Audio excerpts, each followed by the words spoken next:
To explore youth and aging, Britain came up with a hit show, 100 Years Younger in 21 Days.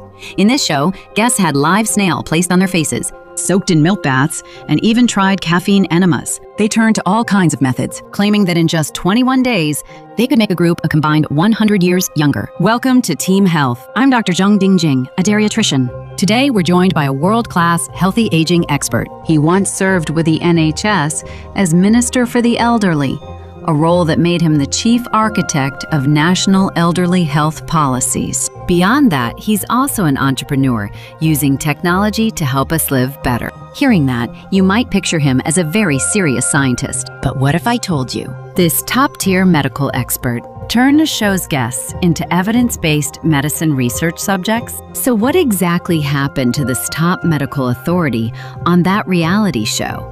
Were these bizarre practices nothing more than sensational stunts, or do they hide untold scientific secrets behind them? Today, we've invited Professor Ian Philp to share his professional insights. First of all, I would like to give a very warm welcome from Taiwan. What brought you to Taiwan? I was in Taiwan 16 years ago. My favorite country, with the friendliest people, the kindest people. I love it here. So when I got the chance to come give a lecture at the conference in Kaohsiung, I grabbed the chance, and I've now came up to Taipei. Brilliant. Then what's the conference about? Can you tell us a little bit more? It's officially called the Asian Conference for Frailty and Sarcopenia. Yeah, strange words. They are in the jargon of geriatric medicine, which is my specialty. The specialist care, healthy care for older people. And frailty is when you get older. And it's difficult, in the face of challenges, to just keep going, stay independent. Sarcopenia is the cause of frailty due to muscle wasting. But the conference was amazing. Brilliant science and great people, and really going to make a difference to the lives of older people. Oh, fantastic to know. And I was honored to have the opportunity to work there. Though that's not how the reason why we met. So let's get back to the real reason we invited you here with us today. We know you have a fantastic, like a reputation in the geriatric world. However, today we're going to take a different turn. Talk about the rather interesting show you used to participate in, called 100 Years Younger in 21 Days. How do you gonna do that? Like, as a geriatrician, this is the kind of thing I would never imagine. Yeah, well, the reason I did the program on one of our national broadcasters in England. So we had 8 quite famous UK celebrities, ranging in age from 30 to 93. And we gave them a full 3-week experiment out on the island of Sardinia, where you have the longest life expectancy for men in the world. And we gave them a behavioral change program. And we were looking at, could we reduce measures of their aging just in 3 weeks? Can you tell us that in this program, we've done quite a few things we would not normally advise people to do in more traditional, general clinical settings? Things like, we put the snails on people's faces, coffee enemas. So what's those things about? So these were really just interesting things to do that could explain some underlying science. So if we take snails, what have snails got to do with healthy aging? The reason that snails were important is that Sardinian snails in particular are used in the serum of the best cosmetic products, mainly sold in Japan. Sardinia's top export is snails to Japan to make really good cosmetics. It actually enhances your longevity. It makes you feel better about yourself. And it was actually the one thing I changed doing the program, because I didn't ever use moisturizers or anything. You didn't need that, but I did start using it after the program. So that's what snails had to do with it. Oh, brilliant. So collectively, we are aiming for 100 years. That sounds incredible. How do you actually figure out the age of those physical changes in the body? So we did. We did 3 tests of aging. We did body age, some physical tests, brain age, and face age. And we were able to create scores for how people performed. And we see how they would perform against people of different ages. And the way we got to 100 is we had 8 celebrities. They had 3 tests each. So there's a total of 24 things. If you include the people times the 3 tests, we could produce the reduction. The aim was collectively, and putting all the scores together, could we get more than 100 years saved in body, brain, and face age? And let me guess, the result is Did we make it? Well, with the magic of television, I can reveal that the total loss of age across the group was 154 years. Wow, 154. That's amazing. Unbelievable. Especially with this group of celebrities that were fond of a drink. And some of them were known for their eating. But basically, they were living unhealthy lifestyles. And by doing the program, and if they carried the changes forward into their lives. You say there's one aged 93. How's that happened? Actually, the person who was 93 felt that she was at the end of her life. She said she was doing the program for her kids and her grandkids because she paid a lot of money. She'd been a RADA actress. And to help her truly come back to life, I asked her to start acting. And one of the other 8 things is a sense of purpose. She'd lost her purpose, her sense of being a great actor, which she was, actually. She was a great actor, and undervalued because she was in the soap operas, so she acted. But that had the effect of her going back into her daily life and saying, I've got something still to live for. And I truly believe this show gave her a genuine chance to be an actress again, and to rise once more and reclaim her place as the top actress. Not just bring happiness and joy to the general public like a good artist would do. So from those experiences, one of the things that I guess we always get challenged, that we get asked as professionals, is people always think like, well, you're already a doctor. I mean, sort of privileged. Why would you even want to get involved with something this cheeky and this tacky? Like shows or entertainments, things like this? What's there for you? Or what's the intention of doing all this? 2 things, really. One is that you can't run away from the science. Although you can make it fun and really engaging, you still have to ground the entire story in actual scientific fact. And actually, when you're doing stuff like this, and I was researching the shows, I phoned the world's experts on aging. They all took my call, because I was doing a TV show, so I learned loads. I learned about the 8 things that come from the world's experts on longevity. These 8 things will change your life. So tell us about the 8 things since we're on the subject. So number 1 is social networking. The more social contact you have and maintain, it gives you the best chance of longevity. The number 2, we talked about clean air, but also physical activity built into your daily life. Take the stairs, not the lift if you can. So that's 3 so far. Number 4 is do new mental activities. Now, I have tried to learn Chinese. Ganbei is my favorite. And then number 5, after that, is stress and sleep. Stress can be a positive thing, but stress can also be destructive. It plays out in how well you sleep.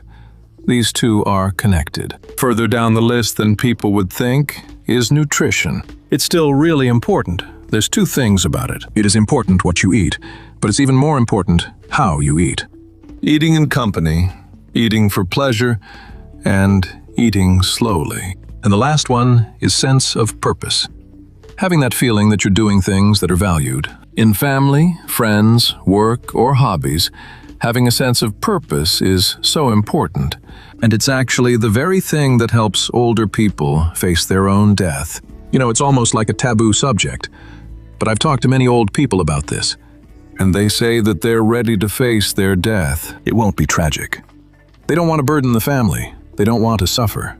And the reason they're prepared to face the end of their life is they feel they had a life that was worth living. And that's the big thing about aging well, is to be able to both live in the moment and live for the future, but also to look back and make some sense of your life. I guess that's one of the things, isn't it? Like, one of the fear people have towards the end of their life is they worry about, I won't be remembered. So they probably go back to what you say the most important thing, the social network. So if someone is very lonely, they don't have much social support, it is difficult for them to feel as though they truly have a sense of belonging too. So no one's really relying on me or needs me to do anything. I don't mean anything to anyone. So do you think those 2 things also go hand in hand? Well, all these things are connected, really. And I think it's incredibly sad when you see old people that don't have that sense of belonging or value. It's about 1 in 5 old people experience that, which is really sad. And it's something we have to change. And it's something we need to work on in a society to create the intergenerational relationships. There is a residential home in San Diego, in California, America. And all the old people there go there because they've got no surviving relatives or friends. But what they do is they replace that with the community in the home. But they also connect them with English language students in Latin America.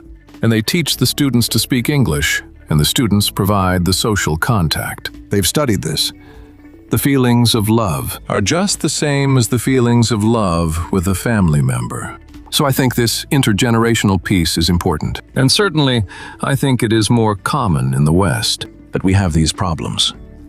I think the culture in the East is much more to venerate the older person, even to remember ancestors. We don't have that so much in the West. I was just thinking before the show, it's autonomy versus independence. In the West, the stress is on autonomy, being the single individual. But across both Eastern and Western cultures, independence is important to be able to do the things that give your life purpose and meaning. Would you agree? Yeah, I guess because in our culture, as a Chinese, we sort of live more collectively. And we also had a very deeply rooted, powerful sense of family. So in a way that sometimes we get a challenge. That the government sometimes will leave the responsibility for looking after the sick ones or the old ones to their youngsters, to their sons and daughters. But on the other hand, I guess for our elderly, if they can stay connected with their relatives and keep those old ties and so on, we have less trouble in terms of the lonely death. But I guess this whole society gets westernized. There's a similar challenge that happens as well. And also, if you rely on family care, with a declining birth rate and an aging population, and people having to move for work, the families are not around the old people. I mean, we studied this in Europe. We looked at the European countries and the family-oriented countries in the Mediterranean. The old people had the worst experience of aging because they didn't have any kids around them. In the Scandinavian countries, the state stepped in. And I'm pleased to say that the UK was the best. Family is the foundation of care. But what would happen? When families couldn't cope, the state stepped in with care. Now, I'm not saying it's perfect in the UK, but I did give evidence to the government not to be too concerned about family care, and not to beat themselves up about family care in the UK. Because on that sort of, not that it's perfect, but the balance was about right. So I overheard that you have the innovation helping people like this, that what we said earlier with the loneliness. Can you tell us more about this service? Yeah, so way back, the professor in Edinburgh, a guy called Jimmy Williamson. When I was a medical student, he inspired me to do geriatrics, to specialize in the care of old people. He was fantastic. And when he retired, he said he had identified the problem of the unreported needs of old people. But I didn't solve it.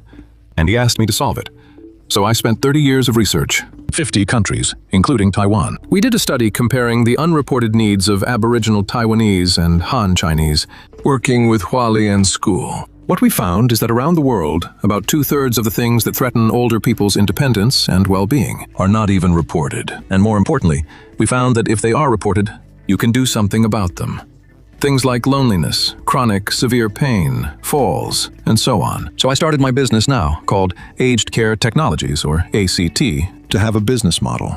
So we could get money behind it, to create digital tools, get them in the digital world, and get these tools out. And our ambition is to reach 100 million older people with these tools, because we know that, on average, it'll give them at least one extra good year of life and reduce the time they spend sick before they die. So it's very much like I have, just over a cup of tea, that we have a chat like this with the old ladies and really try to find just what could truly help improve their lives. And I guess it's a bit more than just the medical parts, isn't it? Like, as a geriatrician in the clinic, we feel that we already do something like this. Obviously, with the service, we'll sort of take a step further. So not looking just at the sort of physical health per se, but also looking into maybe the financial needs, the social needs, etc., right? All of these things.